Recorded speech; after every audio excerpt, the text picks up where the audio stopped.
Allez, donc dans cette vidéo, je vais vous montrer comment ajouter les paramètres à l'URL. Donc, on a notre PIN, on a notre URL. Donc, je suis dans la partie, je suis au sein de ma campagne, au niveau de la publicité. Donc, j'ai bien ma pub qu'on vient de créer. Je clique ici. Et donc là, vous voyez que si je prends, je vais le copier pour vous montrer où ça mène. Si je colle l'URL dans mon navigateur, vous allez voir sur quelle page on arrive. Mais surtout, vous allez voir que dans l'URL, ici, il n'y a aucun paramètre. C'est l'URL, elle est nue. Donc là, on arrive bien sur la page du produit. Nickel. Bon, maintenant, vous allez vouloir prendre cette URL, la copier, aller sur l'URL Builder de Google. Si vous tapez URL Builder, il sort sur Google.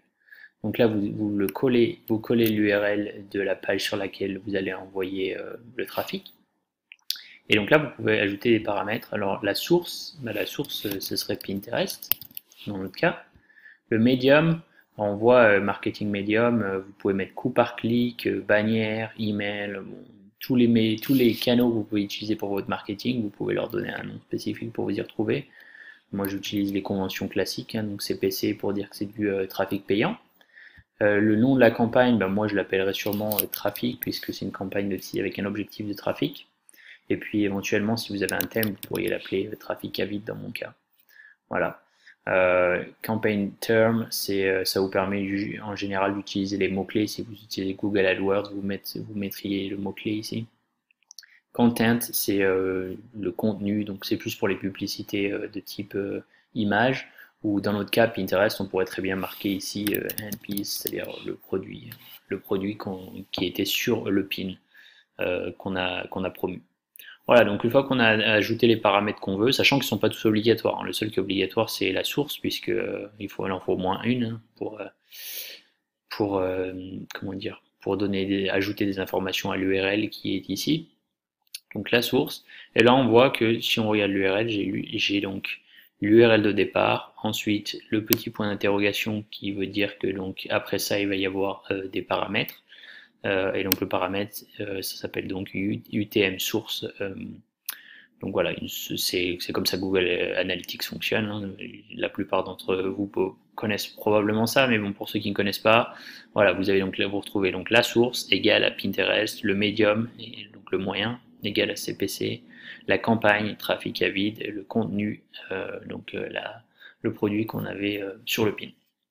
Voilà, et une fois qu'on est content avec les paramètres qu'on utilise, on copie l'URL dans le presse-papier en cliquant là, on retourne dans Pinterest, on supprime celle qu'on avait et on colle celle qu'on vient de créer.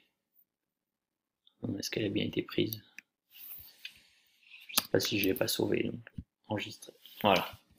Voilà, et donc là maintenant l'URL a bien été prise. Et donc quand quelqu'un va cliquer sur ce pin et se retrouver sur mon site internet, eh bien il va tout simplement arriver sur mon site internet avec les bons paramètres. Là je vais cliquer dessus pour voir ce qui se passe depuis Pinterest. Donc voilà, et là quand je clique sur le pin ici, je clique pour aller sur le site, on voit qu'il n'y a aucun paramètre dans l'URL qui s'ajoute et c'est parce que c'est pas du trafic payant. Là c'est du trafic organique dans le sens où j'ai cliqué sur un pin qui est déjà existant et c'était pas une publicité qui passait devant moi. Puis en plus c'est ma propre publicité, donc Pinterest évidemment n'ajoute pas les paramètres, sinon ça donnerait des données fausses dans Google Analytics. Mais bon, j'espère que c'est clair. J'imagine que la plupart d'entre vous font déjà ça pour Facebook et d'autres plateformes. Si vous ne le faites pas, il est complètement essentiel de taguer, comme on dit, tous vos liens pour savoir, voilà, si vous faites de la publicité sur AdWords, Facebook et Pinterest, il faut que vous sachiez d'où vient votre trafic pour savoir quelle est la plateforme qui vous rapporte le plus d'argent ou la meilleure audience. Voilà donc pour ceci et je vous vois dans une prochaine vidéo. Allez, ciao ciao.